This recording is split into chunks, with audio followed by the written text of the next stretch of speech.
Hello friends, welcome and welcome back to UPSC Wali. This is me Zora Kanis and very good morning all of you. I hope you all are fine and yesterday is going well. So today is very good and I woke up at 8 a.m. and go for freshen up. After tech tea I came for study. तो आज करेंगे हम कुछ अलग, अपना रोज वाला daily routine नहीं करेंगे। आज हम करेंगे खुद को चैलेंज और आज मैं खुद को चैलेंज कर रही हूँ एनसीईआरटी पॉलिटी के लिए, क्लास 6 से लेके क्लास 12 तक की एनसीईआरटी। तो टाइम पे अपने आप को चैलेंज दिया करो ताकि अपनी कैपेसिटी को देख सको कि तुम क्या कर सकते हो, इसलिए टाइम पे खुद को चैलेंज दिया करो। कभी कभी डिफरेंट टाइप से पढ़ाई करने से माइंड बोर नहीं होता और आपको पढ़ाई में और अच्छे से मन लगता है और काफ़ी अच्छी प्रोग्रेस कर सकते हो आप इससे। मैंने अपने आप को लास्ट चैलेंज दिया था कि मैं एनसीईआरटी की ज्योग्राफी करूँगी, जिसे मैंने कंप्लीट कर लिया, जिससे मेरे अंदर इनकरेज बढ़ा, मैं और अच्छा फील करने लगी कि मैं और भी कर सकती हूँ। इसीलिए मैंने फिर से अपने आप को चैलेंज दिया है पॉलिटी के लिए। उसके साथ साथ मैं सिलेबस भी देखूंगी, पीवाईक्यूज भी देखूंगी, फिर पढ़ूंगी भी। जिससे पीवाईक्यूज सिलेबस देखेंगे तो हमें पता चल जाएगा कि हमें क्या पढ़ना है, हमारे लिए क्या ज़्यादा इंपॉर्टेंट है और हमारे सिलेबस में क्या दिया हुआ है। मैंने सिलेबस में भी लिखा है कुछ सिनोनिम्स वगैरह और कुछ हिंदी में लिखा है जो नहीं समझ में आ रहा था। और फिर ये रही मेरी पॉलिटी की नोट्स। मैंने एनसीईआरटी की 2022 में एनसीईआरटी की क्लास परचेज की थी, जिससे मैंने पढ़ा था और नोट्स भी बनाए थे जो काफ़ी इजीली अंडरस्टैंड हो गया था। मैंने शॉर्ट नोट्स बनाए हैं जिससे मुझे बाद में रिवीजन करने में प्रॉब्लम नहीं होगी, इसलिए मैं इसको शॉर्ट नोट से ही करूँगी क्योंकि मेरे पास बुक नहीं है। जब मैंने पढ़ा था तो मुझे बुक की ज़रूरत नहीं पड़ी थी, बस शॉर्ट नोट्स ही बनाया था मैंने, इसलिए मैं अब इसी से पढ़ूँगी। सारी पॉलिटी का सारा चीज़ इसमें दिया हुआ है। ये आप देख सकते हो, मैंने सब शॉर्ट नोट्स बनाए हैं। शॉर्ट नोट्स 6 से लेके 12 तक के सारे इतने में शॉर्ट नोट्स में कंप्लीट हो गए, उसमें एडजस्ट हो गए हैं। तो अब करेंगे हम आगे की पढ़ाई स्टार्ट और सारा मैंने रख लिया अपने पास और 10-11 हो रहा है। अब चल रही हूँ पढ़ने के लिए, तो लेट्स स्टार्टेड। शॉर्ट नोट्स बनाने के कई सारे फ़ायदे हैं कि आपको ऐसे नोट आपका बल्कि नहीं लगेगा बहुत कम नोट्स है, मतलब कोई चैप्टर हो उससे इम्पॉर्टेंट टॉपिक का शॉर्ट नोट्स बना लो तो इससे आपका सिलेबस और या फिर कोई बुक वगैरह बल्कि नहीं लगेगी। यही फ़ायदे हैं। और आप चाहो तो स्टिकी नोट्स बना के चिपका सकते हो। तो स्टिकी नोट्स के कई फ़ायदे हैं उसके भी कि जब भी आप रूम में आओगे, जैसे ही टेबल पे बैठोगे, आपको सबसे पहले नज़र उस पर ही जाएगी। तो अगर नज़र उस पर जाएगी तो आपका रिवीजन होता रहेगा। ये भी एक अच्छा तरीका है लर्न करने का। आप लोग मुझे कमेंट में पूछ रहे थे कि आपका ऑप्शनल क्या है। मैंने अभी तक अपना ऑप्शनल सेलेक्ट नहीं किया है। और आप कहाँ से बिलोंग करती हो? तो मैं कुशीनगर से बिलोंग करती हूँ। और कई सारे कमेंट्स में आए क्वेश्चंस जिसे मैं जवाब नहीं दे पाई, उसके लिए आई एम सॉरी। बट आप जब मैं हर वीडियोज़ में आपके जवाब दे दूँगी। कमेंट में लिख के जवाब देना इतना आसान नहीं हो पाता है, इतने लोगों को आंसर देना बहुत मुश्किल हो जाता है, लेकिन मैं फिर भी देती हूँ। बहुत लोगों को कमेंट में ही जवाब देती हूँ। अगर किसी को इमरजेंसी नीड होती है, जैसे कि वो प्रिपरेशन करना चाहते हैं, वो पूछते हैं कि मैं क्या करूँ, तो मैं बहुत सारे जवाब कमेंट में ही दे देती हूँ। तो बस कुछ होते हैं जिन्हें मैं नहीं दे पाती, उसके लिए आई एम सॉरी। वैसे तो मैं आज 8 बजे सो के उठी, बट मैं बिस्तर के अंदर हाफ आवर पहले ही उठ गई थी और उसमें मैंने बिस्तर के अंदर ही छुप के न्यूज़पेपर भी पढ़ लिया। मैंने उसको अपने स्लॉट में नहीं ऐड किया क्योंकि मेरा फ़ोन उस टाइम चार्ज हो रहा था, इसलिए अपने भाई के फ़ोन से न्यूज़पेपर को पढ़ा। फाइनली मैंने अपना फर्स्ट स्लॉट फिनिश कर लिया, वो भी 1 आवर का किया है मैंने अपना फर्स्ट स्लॉट। ये देखिए मैंने इतना पढ़ा है क्योंकि मैं ऑलरेडी पढ़ चुकी थी, तो मुझे लर्न था वो, तो इसलिए जल्दी फिनिश हो गया। अब नेक्स्ट मुझे यहाँ से स्टार्ट करना है, तो अभी मैं चलती हूँ ना ब्रेकफास्ट करने।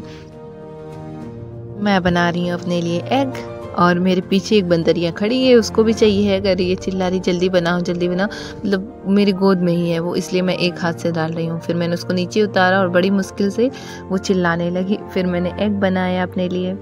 एग बना के फिर मैंने खाया अंडा और एग और पराठा। ये देखिए और सब्जी भी है साथ में, और मेरे साथ ये भी थी खाने के लिए। ये सिर्फ एग खाती है, रोटी नहीं खाती है, तो इनको मैं सिर्फ एग खिला रही थी। नाश्ता करने के बाद थोड़ा कुछ काम था, उसमें मैं फिर बिजी हो गई।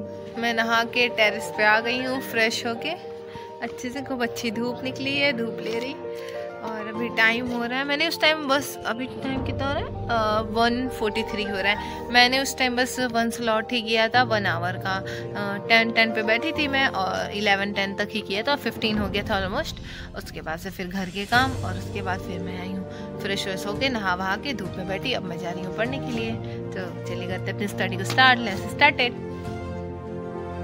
वो मैंने आपको जो दिखाया था उसके आगे का मैं पढ़ूंगी, उसके बाद में फिर मैं पढ़ूंगी सिलेबस, और सिलेबस पढ़ने के बाद फिर मैं करूंगी PYQ। और मैं पढ़ रही थी, छत पे ये भी थी और मुझे परेशान कर रही थी, बार बार आके कलर हाइलाइटर लेके भाग रही थी। तो फिर मैं फिर भी इसको इग्नोर करके पढ़ रही थी। मुझे अब बहुत प्रॉब्लम हो रही है घर पे पढ़ाई करने में, क्योंकि ये बहुत परेशान करती है। मेरे कमरा जानती है, उसी में बार बार चली जाती है। मैं अंदर से बंद कर लेती हूँ तो बाहर से खूब ठोकती है और चिल्लाती है। मुझे बहुत सारा प्रॉब्लम हो रहा है घर पे पढ़ाई करने में, मुझे समझ नहीं आ रहा है मैं क्या करूँ। अभी मैं पढ़ी रही थी तब तक पुक पुक वाला आ गया, तो इसने आवाज़ सुन लिया और भेजा, चिल्लाने लगी। फिर मैं गई नीचे लेके आई एक क्रीम रोल और इसमें से इसको थोड़ा सा दिया और फुजैल और मैंने खाया। ये क्रीम रोल वाले जब भी आते हैं तो मेरे घर के सामने बजाते हैं, क्योंकि ये जब भी आते हैं तो इनसे लेना पड़ता है, इनको ऐसे नहीं जाने देते हम लोग, तो इनसे ले लेते हैं। और अगर आपके पास हो या ना हो, पर फिर भी लोगों की मदद करनी चाहिए। मदद करने से अलग ही खुशी मिलती है। ऐसे हेल्प करो कि उनको पता ही ना चले। मैंने यहाँ तक कंप्लीट कर लिया। अब इसके आगे मैं पढ़ूंगी बाद में नेक्स्ट स्लॉट में अपने। फिर उसके बाद मैंने किया नेक्स्ट स्लॉट कर रही थी, तब तक अचानक मेरे साथ ये हो गया। मैंने आपको दिखाया कि मैं उतना ही पढ़ी हूँ, ज़्यादा नहीं पढ़ पाई हूँ। तबीयत बिल्कुल सही नहीं थी, अचानक से फीवर चढ़ने लगा। तो फिर मम्मा तेल रख दी सर पे। ये देखो इतना सर में दर्द होने लगा था, तो मैंने थोड़ा सा रेस्ट किया। अब धूप भी चली गई है और मैं अब जा रही हूँ नीचे। देखो चलते नीचे क्या होता है। नीचे डोडो सो गई हैं कि क्या, कभी का नीचे चली गई हूँ। उनको नींद आ रही थी, उनका टाइम है 2 बजे सोने का, इसलिए वो नीचे चली गई। तो चलिए चलते हैं नीचे, धूप भी ख़त्म हो चुकी है। वैसे टाइम कितना हो रहा है, हाँ 3:52 हो रहा है, ऑलमोस्ट 4 बनने वाला है। चलिए चलते हैं, लेट्स गो। जब मैं ऊपर से नीचे आई तो मुझे इतना तेज़ फीवर हो गया, अचानक पेट में दर्द होने लगा। पेट में दर्द मुझे अचानक इसलिए हो गया क्योंकि मेरे पेट में कैलकुली है, यानी पथरी है, इस वजह से अचानक दर्द होने लगता है। फिर फीवर बहुत तेज चढ़ गया।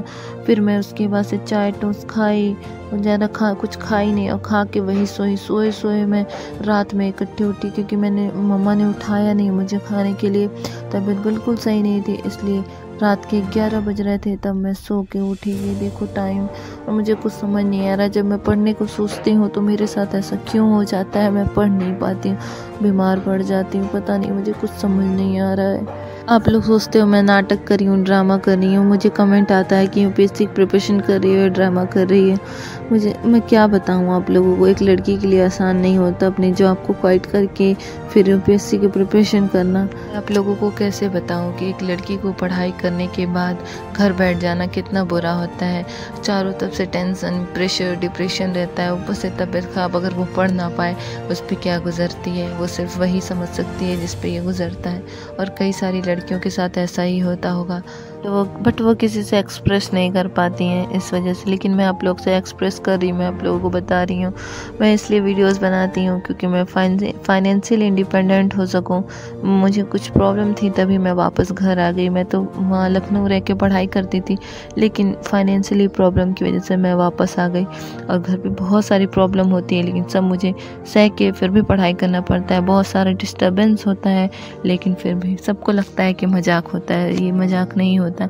गांव में रह के यूपीएससी की प्रिपरेशन करना, नेटवर्क अवेलेबल होता है, ना कुछ नेट भी नहीं चलता है, एक कोने में चलता है घर के, वहीं जाके वीडियोस पोस्ट करना होता है और डाउनलोड करना होता है। डाउनलोड करके फिर मैं आगे की क्लास करती हूँ। मेरी फाइनेंशियली प्रॉब्लम है, इस वजह से मैं ब्लॉग बनाती हूँ। प्लीज़ मेरी इमोशंस का मजाक ना उड़ाया करें। और हाँ, अगर आप मेरी जगह होते तब आपको ऐसा एहसास